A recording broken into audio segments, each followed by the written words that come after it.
करती हूँ आपके अपने YouTube चैनल स्टडी विद स्मृति में। आइए शुरू करते हैं आज की क्लास। आज की क्लास में मैं आप लोगों को प्रैक्टिस सेट कराने वाली हूँ।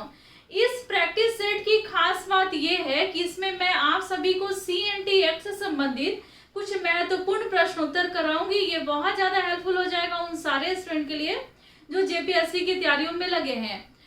JPSC के प्रारंभिक परीक्षा और मुख्य परीक्षा दोनों का ही ये भाग है। प्रारंभिक परीक्षा में CNT एक्ट से लगभग 5 या 7 प्रश्न ऐसे होंगे जो पूछे जाएंगे और CNT एक्ट से धाराओं और अध्यायों से भी प्रश्न पूछा जाता है और साथ में बेसिक नॉलेज भी रखनी बहुत ज्यादा जरूरी है। तो जो प्रश्न मैंने बनाया है लगभग 10 प्रश्न आज की क्लास में मैं आपको कराऊंगी, जिसमें से पहला प्रश्न है कि छोटानागपुर काश्तकारी अधिनियम जो है वो किस वर्ष लागू हुआ था। तो CNT एक्ट जो था वो 1908 ईस्वी को लागू हुआ। ये आज का पहला प्रश्न है। और CNT एक्ट लागू कब हुआ था तो 1908 ईस्वी को। अगर डेट पूछ दिया जाए तो 11 नवंबर 1908 ईस्वी को छोटानागपुर काश्तकारी अधिनियम जो है वो लागू हुआ झारखंड में। और CNT एक्ट किस विद्रोह का परिणाम था, अगर ऐसा प्रश्न बनता है तो ये बिरसा आंदोलन जो हुआ था, उलगुलान भी जिसको कहते हैं, बिरसा मुंडा का जो आंदोलन हुआ था, बिरसा मुंडा का जो विद्रोह हुआ था, उलगुलान हुआ था उनके तरफ से, यानी कि महान विद्रोह था ये। तो इसी का ये परिणाम था 1908 ईस्वी का छोटानागपुर काश्तकारी अधिनियम।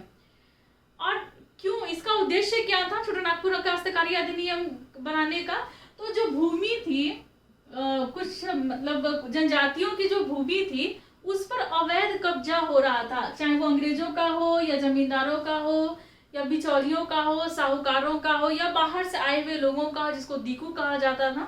तो उनका अवैध कब्जा इनकी जमीन पर हो रहा था। तो इस अवैध कब्जे से रोकने के लिए उनको मतलब जिनका भूमि है, मान लीजिए मुंडा जनजाति है, उनकी जो खूट कटी भूमि है या फिर उरांव जनजाति है, उनकी जो भूइहरी भूमि है, तो उस भूमि पर उन्हीं का अधिकार हो जिन्होंने वो भूमि को बनाया है, जो उनसे जुड़े हुए हैं। लेकिन अब हो क्या रहा था, इनकी भूमि पर अवैध कब्जा हो रहा था। तो इस अवैध कब्जा को रोकने के लिए, उसको खत्म करने के लिए अंग्रेजों ने एक कानून बनाया जिसको छोटानागपुर काश्तकारी अधिनियम के नाम से जाना जाता है और यह लागू हो गया था 1908 ईस्वी को। अगला प्रश्न है कि CNT एक्ट का ब्लूप्रिंट किसने तैयार किया था? तो इसका ब्लूप्रिंट तैयार किया था जॉन H. हॉफमैन ने। तो CNT एक्ट का ब्लूप्रिंट किसने तैयार किया था? तो जॉन H. हॉफमैन ने इसका ब्लूप्रिंट तैयार किया था। अगला जो प्रश्न है वो है कि CNT एक्ट कितने प्रमंडलों में लागू है? तो CNT एक्ट जो है वो 4 प्रमंडलों में लागू है। कितने? तो 4 प्रमंडल में ये लागू है CNT एक्ट।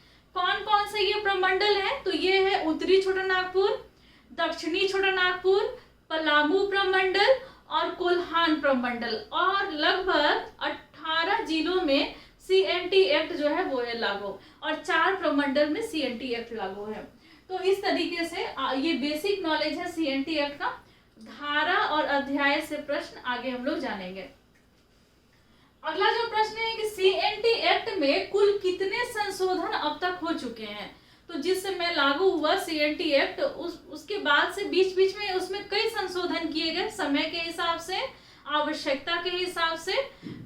लगभग 26 संशोधन जो है अब तक हो चुके हैं। कितने संशोधन हो चुके हैं?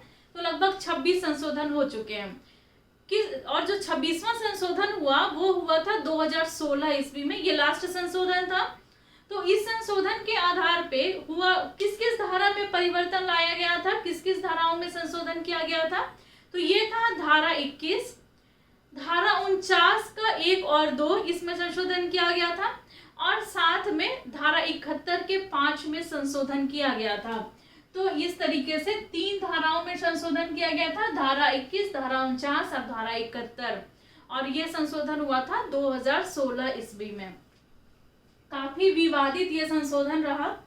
अगला जो प्रश्न है वो है कि CNT एक्ट 1908 ईस्वी में कुल कितने अध्याय और धाराएं हैं? तो CNT एक्ट में कुल अध्यायों की जो संख्या है वो है 19 और कुल धाराओं की जो संख्या है वो है 271। कितनी है? तो देखिए अध्यायों की संख्या 19 और धाराओं की संख्या 271 है और ये सारे से प्रश्न बनता है। तो आप सभी इन सारी धाराओं को और सारे अध्यायों को आप याद रखेंगे। देखिए अगला जो प्रश्न है वो है छोटानागपुर काश्तकारी अधिनियम किसकी जमीन की रक्षा के लिए बनाया गया था? तो ये बनाया गया था मुंडारी खुटकट्टीदार भूमि की रक्षा के लिए, भुईहरी भूमि की रक्षा के लिए और कोड़कर भूमि की रक्षा के लिए। और अलग अलग धाराओं के माध्यम से इन सभी भूमियों के बारे में डिटेल में बताया गया है अच्छे से, ठीक है ना। तो अलग हम लोग आगे के क्लास में जब अन्य एक्ट के बारे में हम लोग जानेंगे तो उसमें इन सारी धाराओं और अध्यायों को जानेंगे। तो मुंडारी खुटकट्टी भूमि, भुईहरी भूमि और कोड़कर भूमि के लिए इनकी जमीन की रक्षा के लिए छोटानागपुर काश्तकारी अधिनियम बनाया गया, क्योंकि इनकी जमीन पर अवैध कब्जा किया जा रहा था दीकुओं के द्वारा, बाहरी लोगों के द्वारा, और इनको अपनी जमीन से हाथ धोना पड़ रहा था और ये बंधुआ मजदूर बन के रह रहे थे। अगला जो प्रश्न है कि सीएनटी एक्ट के दूसरे सर्वे को क्या कहा जाता है? तो जब सीएनटी एक्ट बनाया जा रहा था तो उस समय सर्वे कराया जा रहा था। तो जो पहला सर्वे था उसको ट्रॉवर्स सर्वे के नाम से जाना जाता है, ट्रॉवर्स सर्वे के नाम से, और जो दूसरा सर्वे जो किया गया था उसको कैडेस्ट्रल सर्वे के नाम से जाना जाता है, कैडेस्ट्रल सर्वे, ठीक है ना। पहला सर्वे ट्रॉवर्स सर्वे और दूसरा सर्वे कैडेस्ट्रल सर्वे, याद रखेंगे आप इसको। तो सर्वे का भी नाम है, जब सीएनटी एक्ट बन रहा था तो उस समय जो सर्वे कराए जा रहे थे उसके भी नाम है। अब हम लोग ये जानेंगे कि धाराओं से कैसे प्रश्न पूछे जा सकते हैं, ठीक है ना। तो यहाँ पर मैंने धारा 4 के बारे में हम बताया है, देखिए क्या है। सीएनटी एक्ट में काश्तकारों के वर्गों को किस धारा के अंतर्गत तथा किस अध्याय के अंतर्गत रखा गया है? तो अध्याय भी पूछा जा रहा है कि काश्तकारों का जो वर्ग है उसको किस धारा में रखा गया है और वो किस अध्याय में आता है। तो जो अध्याय में आता है वो है अध्याय संख्या 2, अध्याय 2 में आता है ये काश्तकारों का वर्ग। और किस धारा में इसके बारे में बताया गया? तो ये है धारा 4।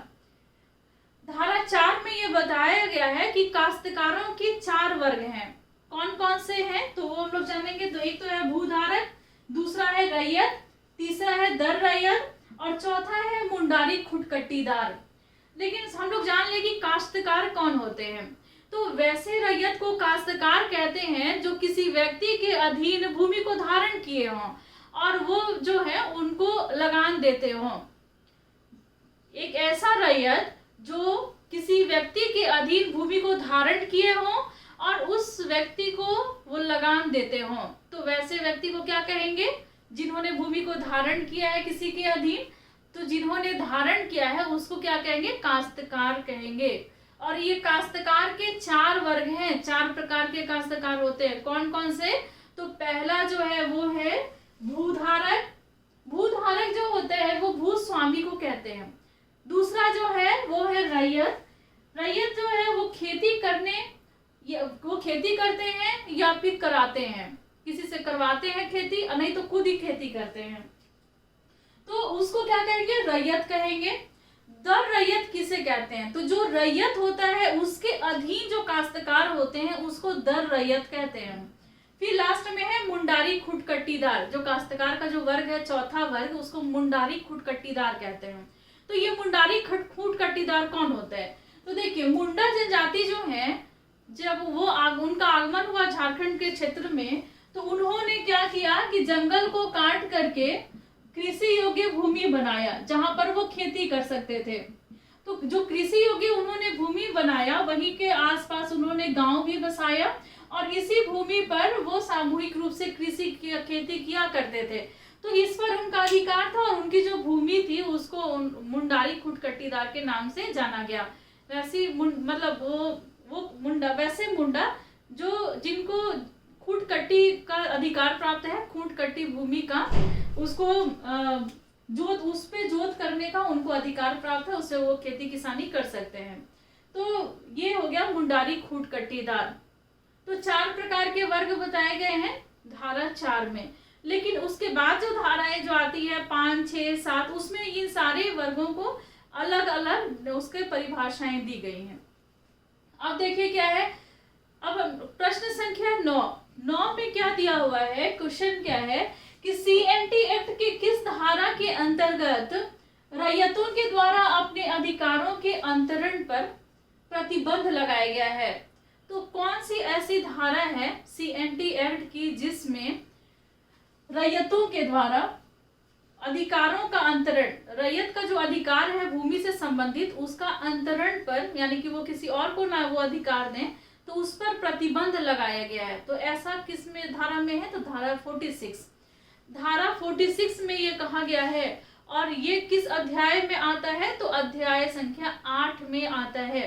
धारा 46 अगर अध्याय से प्रश्न पूछ दिया जाए तो अध्याय 8 में ही आती है। अगला प्रश्न है कि CNT एक्ट के किस धारा में यह कहा गया है कि लगान का भुगतान एक कृषि वर्ष में 4 समान किस्तों में तिमाही जमा होगा।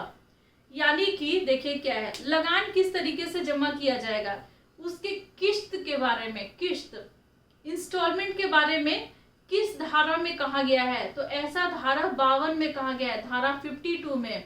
तो धारा 52 क्या कहता है कि प्रत्येक 3 माह पर किस्त जमा करने हैं। तो एक साल में कितने किस्त हो गए? तो 4 किस्त हो गए। तो समान 4 किस्तों में लगान को विभाजित किया गया है। तो और प्रत्येक 3 माह पर ये लगान देने हैं। इसके ये किस्त के बारे में किसमें कहा गया है? तो ये कहा गया है धारा 52 में। और धारा 52 जो है यानी कि धारा 52 ये किस अध्याय में आता है? तो अध्याय संख्या 9 में धारा 52 जो है वो आता है। अध्याय के साथ साथ आप धारा भी याद करते चलेगा। लगान का किस्त, अब किस्त आप समझिए कि किस्त किसको कैसे होगा। एक साल में 4 समान किस्त हो गया। एक कृषि वर्ष, जो कृषि वर्ष है, जो कृषि वर्ष के बारे में भी CNT एक्ट में दिया हुआ है कि कृषि वर्ष किसे कहेंगे, किस माह से किस माह तक की अवधि को कृषि वर्ष कहा गया है, इसका भी परिभाषा दिया गया है। तो एक कृषि वर्ष जो है उसमें 4 समान किस्तों में लगान जो है वो देय होगा, यानी कि प्रत्येक 3 माह पर ये लगान दिए जाएंगे। तो ऐसा धारा 52 में कहा गया है और अध्याय 9 में। तो आपने आज की क्लास में CNT एक्ट से संबंधित कुछ महत्वपूर्ण बेसिक नॉलेज भी लिए और धाराओं से भी प्रश्नों को आपने जाना। तो ये बहुत ज़्यादा हेल्पफुल क्लास हुआ होगा मेरे ख्याल से। कमेंट बॉक्स में आप बताइएगा कि आपको किस किस टॉपिक पर आपको प्रैक्टिस सेट चाहिए, आपकी आवश्यकता क्या है, आप ज़रूर कमेंट करेंगे मुझे। तो आज की क्लास में बस इतना ही। मिलता हूँ नेक्स्ट क्लास में, लेते हैं आपसे विदा। धन्यवाद।